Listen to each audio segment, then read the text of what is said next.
Segundo livro das Crônicas, no capítulo 20. Texto conhecido, já refletimos algumas vezes aqui na igreja. Salvo engano, tanto eu como o pastor André, nós já meditamos aqui nesse texto, e há uma fonte inesgotável praticamente aqui, de ensinos, de aplicações para as nossas vidas.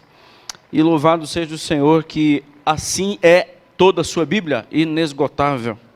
Imaginarmos que ela está sendo pregada nesta noite em vários lugares, e mesmo assim ela se torna um livro que será repetido no próximo domingo, e usado no próximo domingo, e usado no próximo domingo.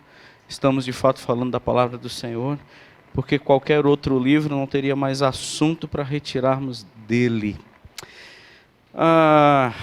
Muitos estão perdendo guerras pelo fato de estar fugindo da coisa errada, ou estar lutando também com a coisa errada. Quando a Bíblia fala da gente fugir, geralmente está associado a coisas semelhantes a abismos. Foge daquilo que você não pode brincar com ele, nem se aproximar dele. Fuja disso. Então é tipo o abismo. Em abismo a gente não brinca. Abismo a gente, quanto mais longe, mais juízo a gente tem. Então nós não ficamos perto de abismos. De abismos a gente foge. De inimigos, a Bíblia nunca nos diz para fugirmos de inimigos. Inimigos é enfrentamento. É curioso isso, porque a fuga de inimigo nos faz derrotados. E nenhum fantasma tão terrível nos nossos corações são aqueles inimigos dos quais a gente não enfrentou, mas deles nós fugimos. Eles certamente nos atormentarão por muito tempo na vida, se não por toda a vida. Fugir dói mais do que enfrentar. E o Senhor sempre conduziu o seu povo ao enfrentamento dos seus adversários. Fugir é de abismo. O que a gente está fazendo às vezes? A gente está fugindo de inimigo, conduziu o seu povo ao enfrentamento dos seus adversários. Fugir é de abismo. O que a gente está fazendo às vezes? Assim, nas nossas habilidades espirituais, estando muito próximos de abismos, quando na verdade era para fugir. E dos inimigos que éramos para enfrentar, deles a gente está fugindo. Então, por isso, é uma grande possibilidade da gente estar perdendo muitas guerras. Porque nós somos capturados por esses inimigos, nós somos neutralizados por esses inimigos, e somos jogados dentro desses abismos. Então, a situação fica bem difícil para nós. Que o Senhor nos ajude hoje a enfrentarmos os nossos inimigos do jeito certo, e que nós saiamos daqui com o resultado que esse próprio texto nos dá no seu final. Segundo livro das Crônicas, capítulo 20, convido você a ler, acompanhar a leitura, mesmo assentados. Fala sobre Josafá, um rei aqui na época de Judá.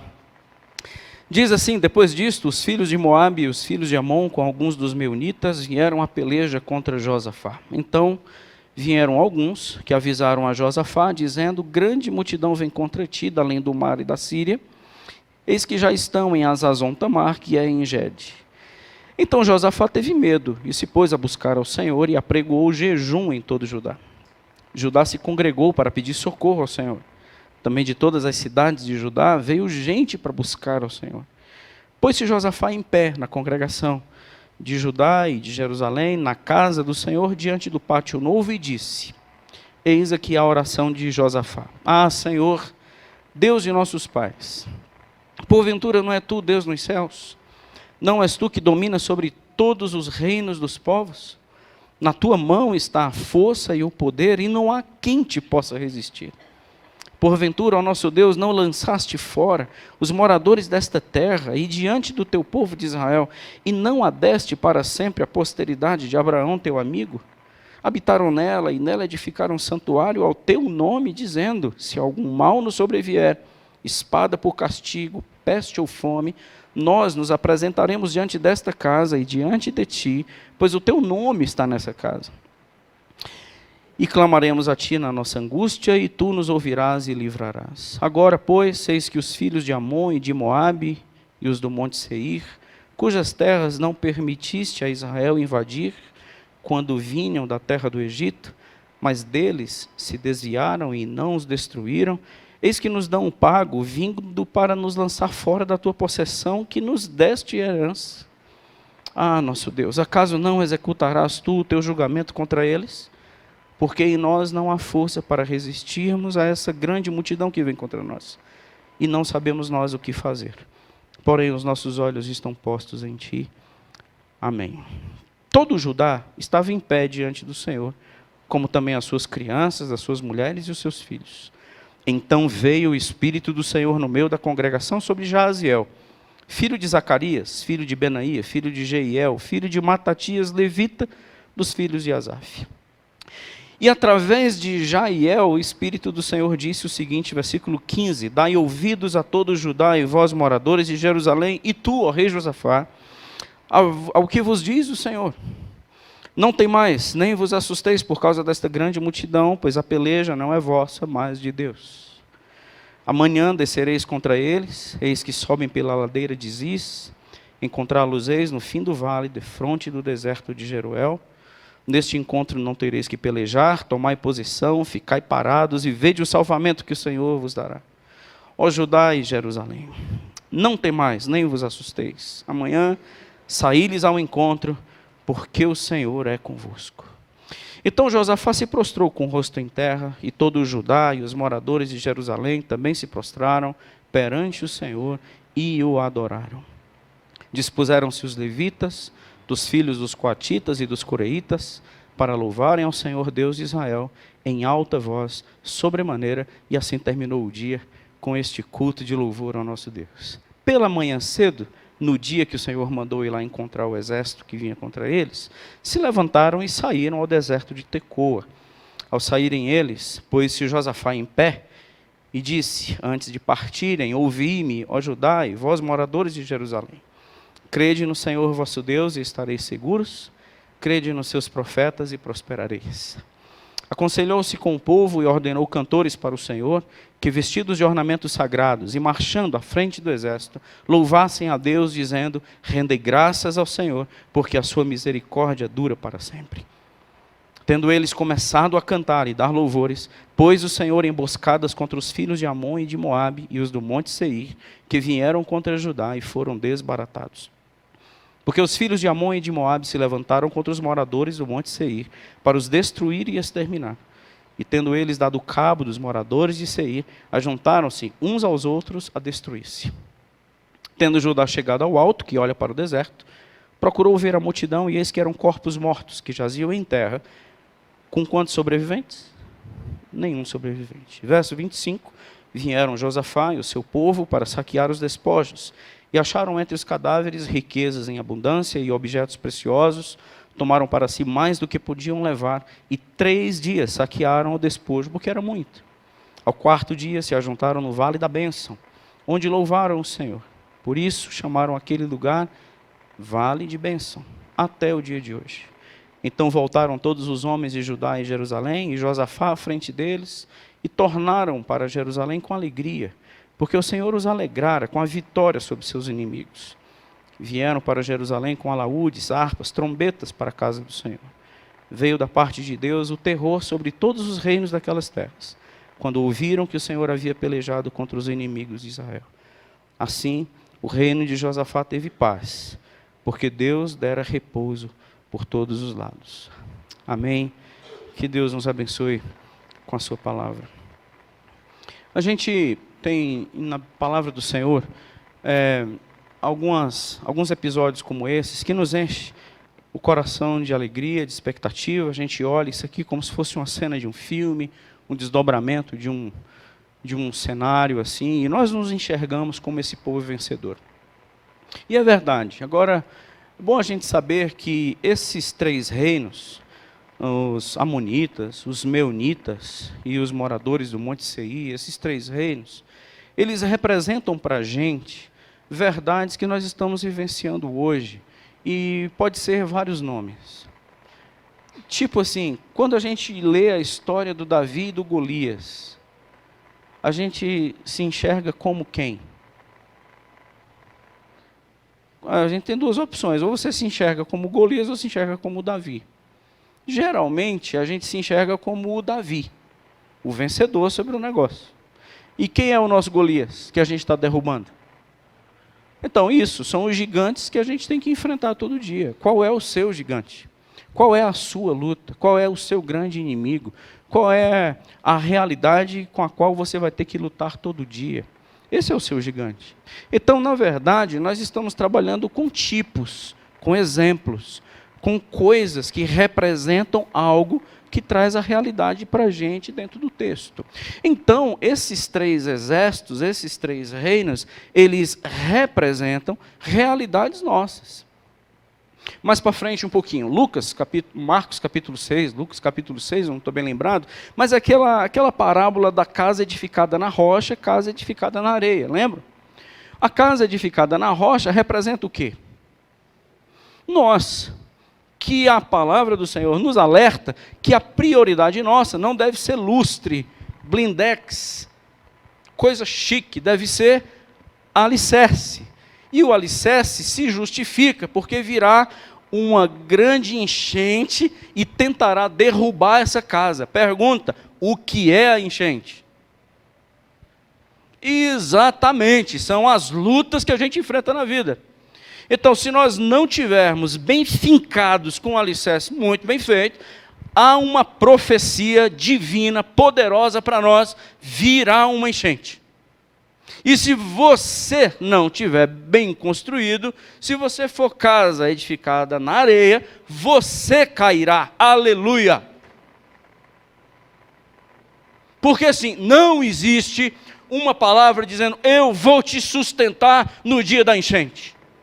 Não existe essa palavra. Existe assim, veja onde você está construído, que você tenha alicerce, porque virá uma enchente, e se você não tiver construído, tu cairá.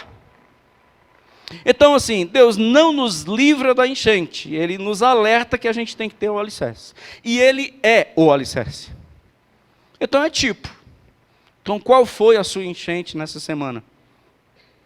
Qual foi o rio que transbordou e você pensava que não ia ter mais limite para a tua dor e sobrepujou? O que foi que te pegou no contrapé nesses últimos anos que você pensava que já tinha parado as lutas que você estava enfrentando, mas vieram as outras maiores do que aquela? Transbordou o rio e está dando com ímpeto para derrubar a sua vida. Está dando com ímpeto para te colocar abaixo e para te colocar no chão. Qual é? Então isso a gente pode dar qualquer nome.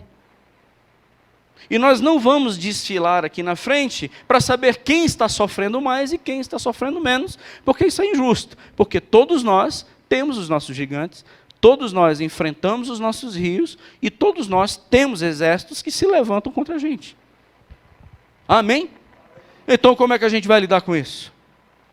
Uma coisa que parece que essa história vem se desenrolando, e o Senhor, como eu já falei aqui, eu acho que Ele tem algum parentesco com churrasqueiro, enfia a gente no espeto e taca a gente no fogo e vai virando.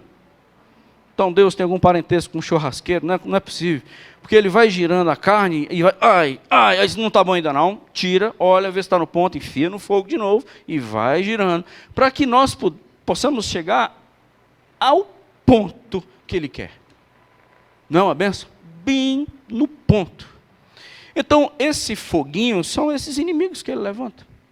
São os rios que transbordam, são os Golias que surgem. E a palavra dele é, não fuja. Não fuja. Vamos entender o que é que eu quero para você quando os inimigos se levantam contra você. E outra coisa, é injustificado, porque você não fez nada.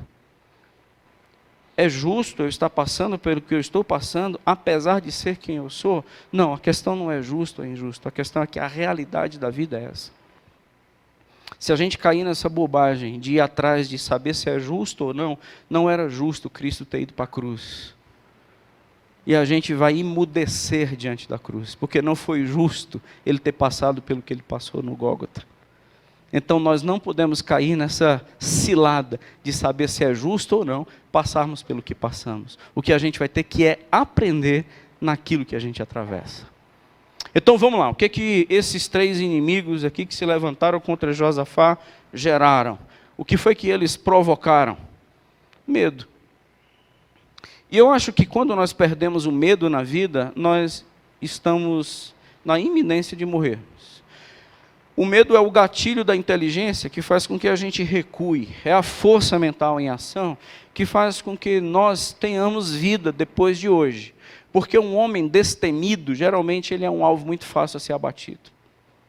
Não sei se vocês lembram daquele filme romântico chamado Tropa de Elite, onde, em todo aquele romantismo, o Capitão Nascimento olha para um dos seus lá subalternos e, na visão daquele homem, ele era corajoso. Na visão do Capitão Nascimento, ele era um irresponsável, porque faltava nele o gatilho do medo para ele não enfrentar os seus inimigos da maneira que ele estava enfrentando. Tanto ele estava se colocando como vulnerável, como a tropa que ele estava à frente. Ele não poderia ser sem medo daquela forma. E não sei se você lembra do romântico filme Tropa de Elite, onde o Capitão Nascimento ele tem muito medo de muita coisa. Não fica como sugestão para vocês assistirem esse filme, mas é apenas para a gente relembrar que o medo faz parte da existência humana. O medo ele tem que ser provocado. E a bênção desses 3 exércitos terem surgido é que, ao provocar o medo, qual foi a atitude do Josafá? Quando a gente tem medo, a gente faz o quê? Eu, pelo menos, um dia, ao saber que entrou na sala da minha casa uma aranha, e a minha mãe me ensinou a ter muito medo de aranha, e eu nunca tinha enfrentado um bicho tão grande, tão devorador, tão terrível como aquele sozinho. Ao sentir medo, eu me pus a gritar àquele que poderia me livrar, o meu pai. E o meu pai se levantou em pânico, pegou um chinelo, matou, para minha vergonha, a coisa mais fácil do mundo era matar a aranha. E eu fui cobrar a minha mãe porque ela tinha me colocado esse medo num bicho que não faz nada. Os nossos medos podem ser justificados, os nossos medos podem não ser justificados. Aqui, o Senhor manda as aranhas para as nossas vidas, porque Ele sabe que vai gerar coisa boa a partir disso. Foi o Senhor que levantou esses 3 exércitos. O Senhor é aquele que, na oração de Josafá, ele mesmo, o Josafá, ele entende isso no verso 6, que ele é aquele que domina sobre todos os povos. Esses 3 povos se levantaram contra nós. Esses 3 inimigos são reais. E eles se levantaram contra nós e gerou em nós medo. Mas, como eu falei, parece um desenrolar de uma história. Não se parou no medo. O medo levou a uma oração. E esse homem começa a orar. Teve medo e se pôs a buscar o Senhor, versículo 3. O medo não o neutralizou, o medo o colocou em movimento. O medo o fez tomar a decisão mais sábia que um homem pode tomar na hora do medo. Orar. Eu vou buscar o meu Senhor. Aquele que pode me dar respostas. O que vai acontecer e o que será de mim diante desses 3 inimigos que se levantaram. E ele começa a orar. Quero pensar nesse texto com você sobre essas realidades das nossas vidas. Esse povo, ele estava orando, e se você perceber lá no versículo 13, eles estavam onde? Aonde foi que Josafá começou a orar, depois o povo veio, depois todo mundo veio, e de repente o medo gerou um culto de avivamento, e esse pessoal estava onde? No verso 13 diz, todo Judá estava em pé. Onde? Sabe daquela certeza, irmãos, que apesar do medo eu sei aonde eu estou? Sabe aquela convicção que eu não estou a ermo?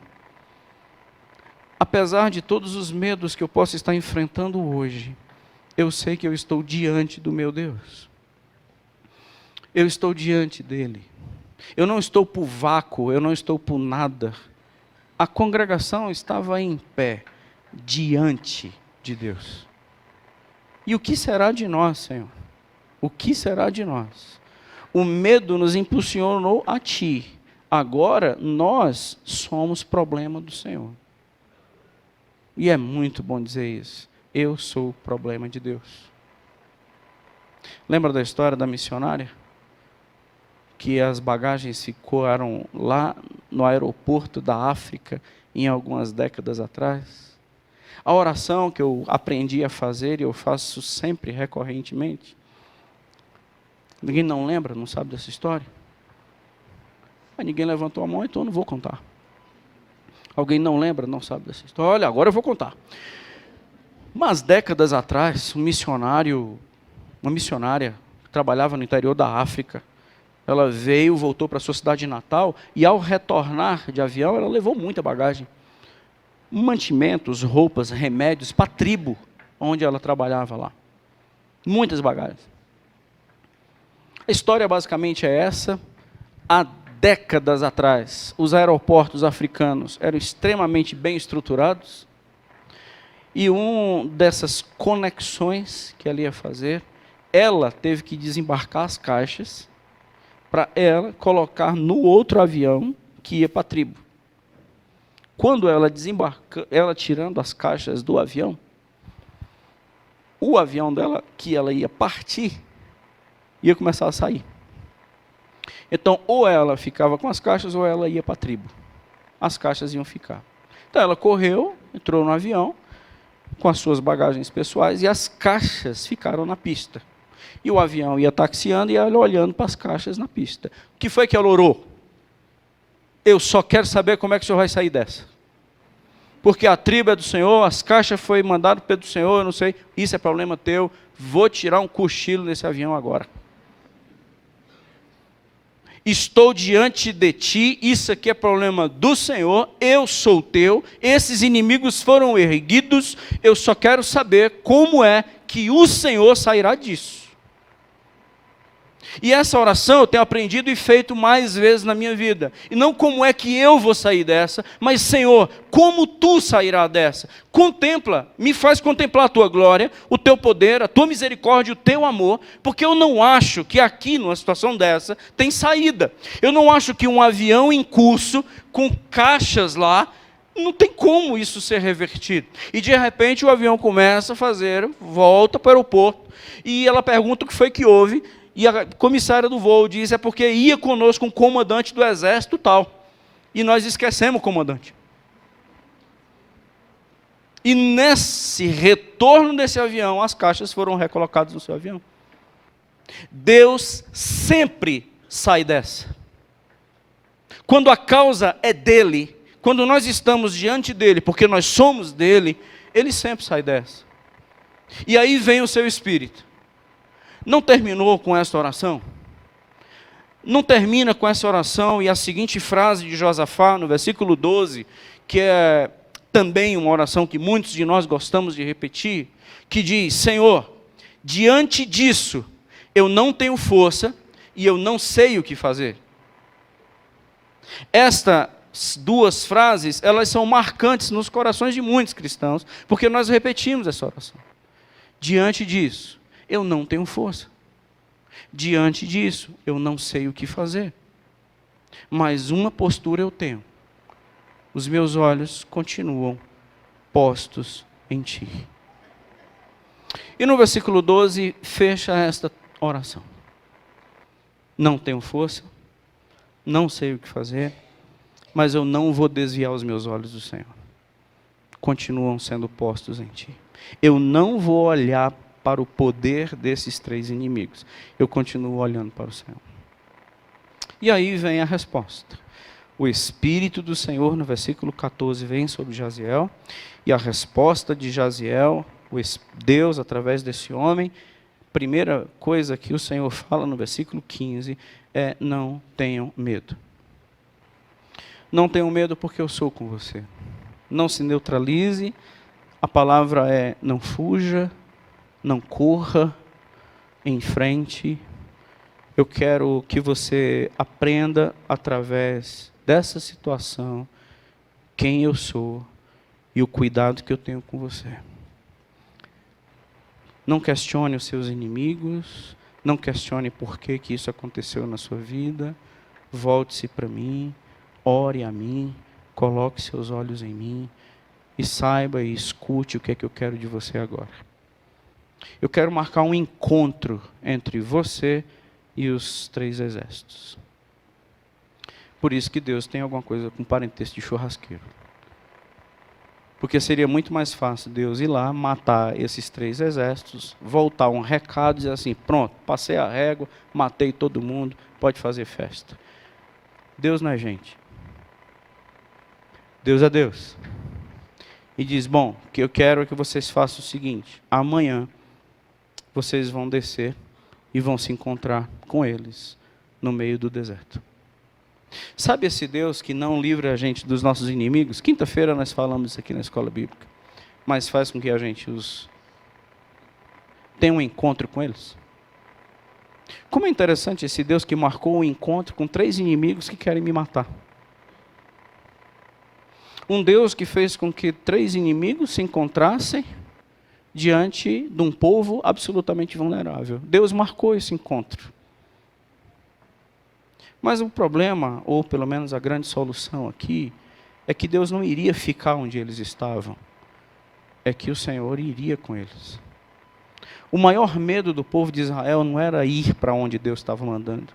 O maior medo do povo de Israel era Deus não ir com eles. Se o Senhor não for com a gente não arreda um pé.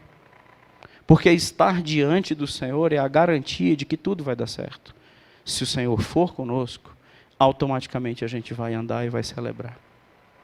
E a palavra é, no final do versículo 17, neste encontro, vocês não precisam lutar, mas o que dá toda a razão desse culto terminar em festa é que vocês não irão sozinhos. Final do verso 17, diz, eu vou com você. O que você tem para enfrentar essa semana? Eu vou com você. O que você vai ter que enfrentar hoje? Eu estarei com você. Quais são os exames que você vai ter que fazer? Diante de quais inimigos você vai ter que lidar? Quais são as audiências que você vai ter que enfrentar? Quais são os inimigos que você vai ter que olhar nos olhos? Saiba de uma coisa, não tenha outra certeza além dessa, de que eu estarei com você. Por isso que esse culto termina com festa. Por isso que agora as pessoas vão louvar. Por isso que agora as pessoas começam a desembrulhar os instrumentos e começam a fazer um culto de louvor e adoração ao nosso Deus. Porque Ele falou isso. A questão é que, pensa comigo, irmãos, nós estamos tantas vezes cantando e entoando cânticos sem essa convicção. Nós estamos cantando sem convicções de que Deus é comigo. Quer saber de uma prova? A prova é que quando o Senhor diz em frente, nós fugimos. Quando Deus diz fuja, a gente enfrenta. Esse tipo de amizade eu não quero com você, foge. A gente brinca. E disso aqui eu quero que você enfrente para vencer. Dele a gente corre. Esse Espírito do Senhor que vem sobre Jaziel, dizendo, eu quero colocar você em movimento, mas no movimento certo. Eu quero colocar você em direção, mas em direção certa. Eu tenho um local que eu quero que você esteja. Tem um encontro que eu quero que você esteja. É com a tua dor, é com o teu luto, é com a depressão, é com a ansiedade, é com o medo, é com o inimigo, seja qual for, é com a dívida, é com alguém que quer te matar. Saiba de uma coisa, não é fuga que você vai resolver isso. Não é fugindo, não é se escondendo, não é correndo, mas é enfrentando. E esse enfrentamento vai ser na minha força, eu contigo. E essa posição que você vai tomar é aquilo que o Senhor quer que nós tenhamos e essa compreensão. Nesse encontro você não vai lutar. Interessante, porque o encontro com o inimigo não é para luta. O encontro com o inimigo é em obediência. Nesse encontro vocês não terão que lutar, versículo 17. Vocês apenas precisam tomar uma posição. Vocês tomem posição e fiquem parados. E aí, depois que vocês tomaram posição e ficarem parados, vocês vão ver o livramento. Onde? No local onde eu marquei o encontro. Com qual certeza você foi encontrar com o inimigo? De que eu estou contigo. Só nisso. Porque você não tem força para lutar contra isso tudo. E eu sei que você não tem força. Então, eu acredito que quem se move já venceu. Você pode repetir comigo? Quem se moveu em obediência já venceu. E as nossas vitórias estão nos movimentos de obediência. Não está nas mangas arregaçadas, dando na cara do cão. Muitas vezes os inimigos nos fazem de trouxa, porque nos colocam em guerras que não era para a gente lutar, porque essa guerra não é nossa. Porque uma vida de obediência, uma vida de desobediência, ela não é compensada com uma vida de luta. Deus ministrar seu coração, uma vida de desobediência não é compensada com nada. Com ministério, ou seja, com o que for, não é. Por isso que não faz sentido cânticos sem estar em trajetos de obediência. O louvor vai ser frio, os cânticos serão ocos, a adoração vai ser sem sentido, o culto não tem significado, porque nós estamos trilhando uma caminhada de adoração sem obediência. Isso não faz sentido. Porque eu estou indo para um local que o Senhor falou para eu não ir, e mesmo assim eu estou cantando, isso não faz sentido. Só faz sentido o louvor na trilhagem e no caminho da obediência. Eu quero que você enfrente seus inimigos, na certeza de que eu vou estar com você. E que tipo de resposta a igreja dá? Que tipo de resposta esse povo dá? Que tipo de resposta eles dão? Se a luta não é minha, o que esse povo faz?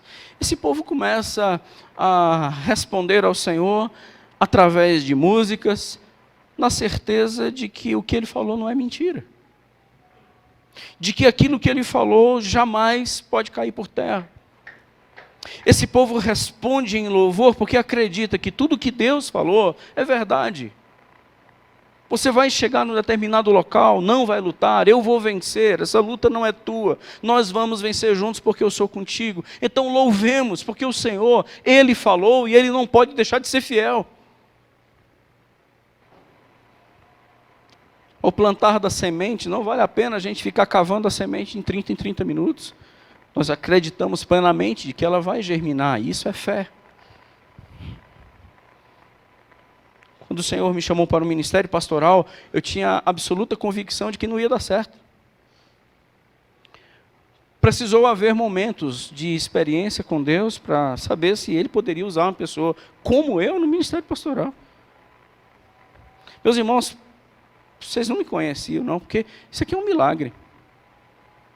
Pensa assim, uma pessoa que não teria condições de ser pastor seria eu. A força que Ele me deu é dele. Os inimigos que tiveram que ir ao chão para que eu pudesse fazer a vontade dele, e Ele venceu por mim. Mas a única coisa que eu pude fazer foi trilhar em obediência, não tinha outra coisa. Conta-se uma ilustração, meio bobinha, mas eu não sei, eu vou contar. O cara que estava assistindo futebol, sabe? Esse pessoal vidrado em futebol. E assim o Espírito falou com ele e disse assim, vai orar, vai orar. E o jogo estava para acabar, e disse assim que acabar, Senhor, fiel a Ti, vou orar. E o tal do jogo terminou em empate. E foi para a prorrogação. E aquele negócio, vai orar, e disse, Senhor, na prorrogação, daqui a pouco eu vou 2 horas de jejum no óleo, eu vou orar ao Senhor, 2 horas direto, deixa eu só terminar essa prorrogação, e foi para a pênalti. Eu disse, Senhor, sim, mais uma vez, foi para a pênalti, o Senhor está vendo, sou fiel, agora vai 3 horas de oração depois, mas deixa eu só terminar os pênaltis. Terminou os pênaltis, agora 3 horas, dedicação em oração, se ajoelhou. Assim que se ajoelhou, Deus falou com ele, disse assim, levante, porque eu não quero 3 horas, eu quero obediência. Eu não preciso das suas 3 horas, é você que precisa me obedecer, não sou eu que estou querendo a tua oração. Você acha que eu sou movido à reza? Enquanto você não aprender que as tuas lutas estão erradas, enquanto você não passar a me obedecer, você sempre será um perdedor na tua vida. Os seus inimigos sempre triunfarão e os abismos sempre te tragará, sempre. Porque você não me obedece, você negocia comigo. E comigo não existe negócio, comigo só existe obediência. Então louve-me, mas quando você me louvar, entenda que você está alinhado na obediência. Caminhando, a resposta é tão incrível através da adoração a esse Deus, que os irmãos perceberam que quem ia marchando agora à frente do exército, versículo 21, não eram os tanques. E isso aqui é uma coisa interessante no texto, porque ninguém no pelotão da frente vai com cantores. Na frente vão os de ataque imediato. Os tanques de guerra vão na frente, infantaria atrás. Porque o primeiro impacto são com aqueles que podem resistir mais tempo e são mais imbatíveis. Josafá coloca quem na frente do exército? Cantores. Fazendo o quê? Louvando o Senhor. Dizendo o quê? Eu quero agradecer ao meu Deus, porque a sua misericórdia dura para sempre. E eles iam cantando a um local da obediência, ao se encontrarem com seus inimigos, na certeza de que eles já eram vencedores. E eu vou louvar ao Senhor, dizendo, rendei graças ao Senhor, porque o Senhor é aquele Deus que renova a sua misericórdia todo amanhecer. A gente está levantando como? Assim, de manhã cedo a gente está entoando qual cântico?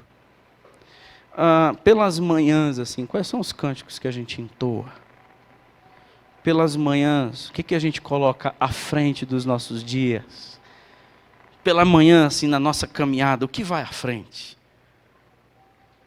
O que está no primeiro ponto do combate e do confronto? O que está na linha de frente?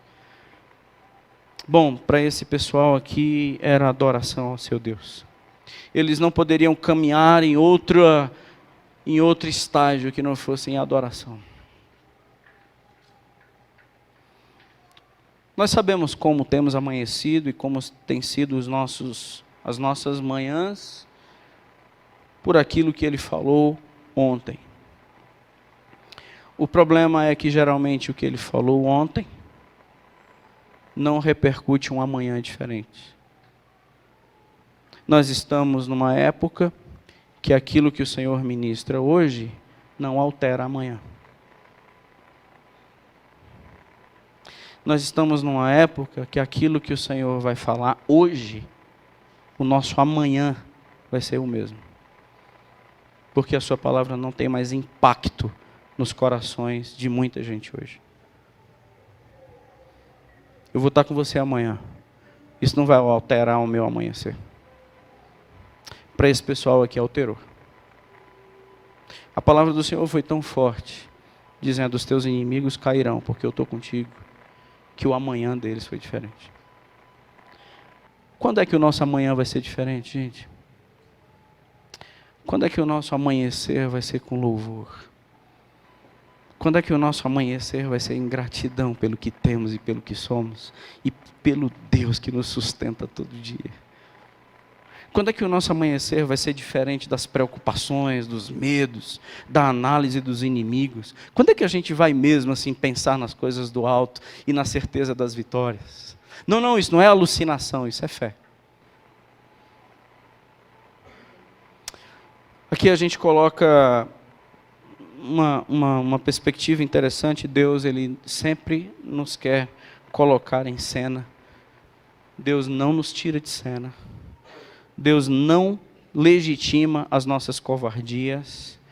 Deus não concorda com as nossas terceirizações. Deus nos coloca na rota do encontro.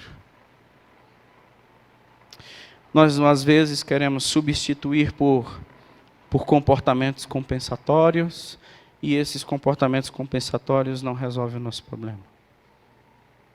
Comportamento compensatório, eu vou dar um exemplo assim. Eu já falei, quero repetir mais uma vez.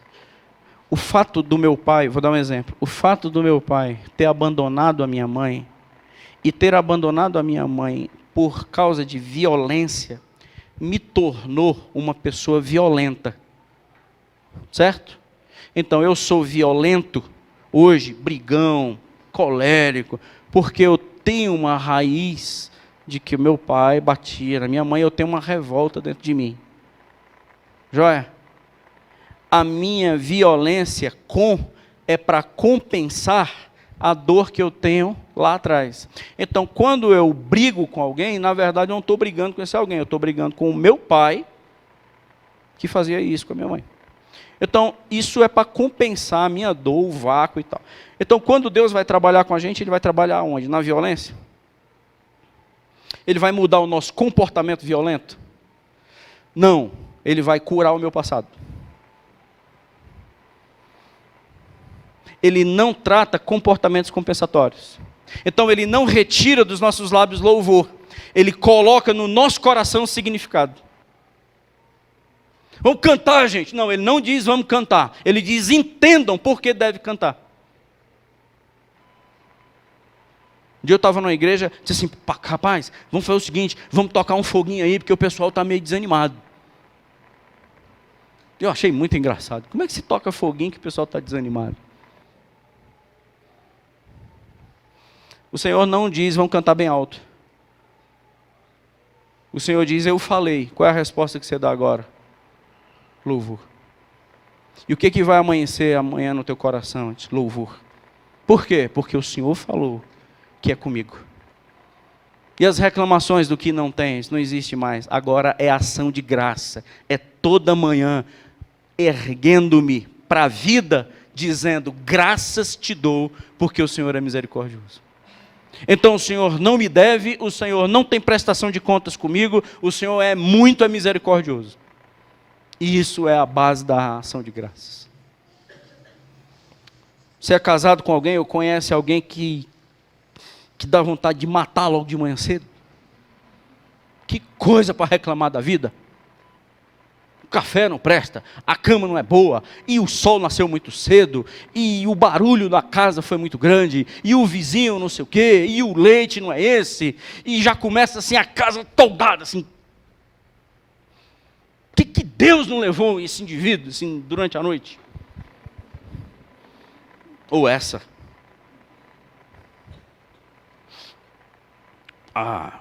Filho, reclamão.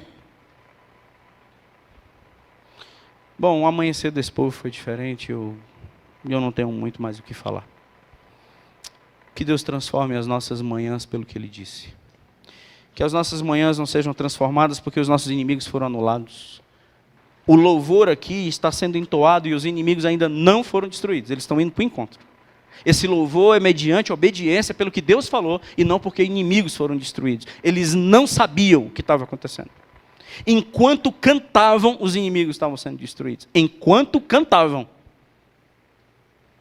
Porque cantar depois que o inimigo está no chão é fácil. Cantar indo para o encontro é outra coisa. O tom de voz é outro. Porque o tom de voz de indo ao encontro é de convicção. O tom de voz de cantar porque o inimigo está derrubado é de sossego e de alívio. E a voz entoada de quem tem convicção é diferente de quem está com alívio. Bom, a resposta é adorar. E enquanto, verso 22, enquanto eles começaram a cantar, entoar louvores ao Senhor, pôs emboscadas contra os filhos de Amon e de Moabe, e os três guerrearam entre si, e os três, eles se acabaram e se destruíram, e não ficou nenhum só sobrevivente, como fala o versículo 24. E aí eu concluo com o verso 30, que diz o seguinte: Assim, o reino de Josafá teve paz, porque Deus lhe dera repouso por todos os lados. Talvez hoje essa seja uma das grandes angústias de muitos. Oh Deus, me dá paz. Me dá um tempo de sossego, me dá um tempo de repouso. Quantos de nós não estamos cansados? Senhor, me faz repousar, me dá paz. A resposta, meus irmãos, a isso é como é que você tem enfrentado seus inimigos. E como é que a minha palavra tem reverberado no seu coração. Que caminhada de obediência que você tem.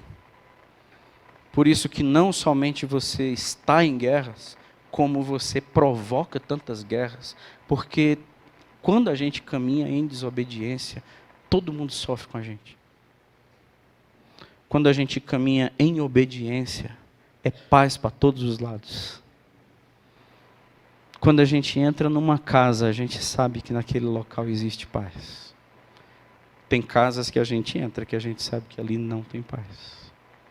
É uma casa, mas não é um lar. É comida, mas não sacia. É carro, mas é mais valioso do que vida. Tem sucesso acadêmico e financeiro, mas não tem alma. A gente sabe as diferenças quando o Senhor gera a paz e tem repouso por todos os lados. É quando a gente enfrentou inimigos em seu nome e quando a gente obedeceu a sua palavra, porque foi Ele que falou. Quero convidá-los a orar. E entendendo que Deus, Ele tem inimigos que levantam para a gente aprender tudo isso, e às vezes abismos para que deles a gente fuja. Vou te contar um segredo que está nos próximos versículos. Josafá caiu num abismo. Ele fez pacto com um rei que não deveria ter feito. Um homem que enfrentou tudo isso. Um homem que passou por tudo isso. Um homem que enfrentou inimigos. Ele não soube fugir de abismos. Ele não fugiu de inimigos, mas também não fugiu de abismos. Você seguindo o texto, ele fez aliança com um rei que não poderia. A gente tem que aprender a fugir do que é certo e enfrentar aquilo que Ele manda. Vamos orar para que Deus ministre isso ao nosso coração.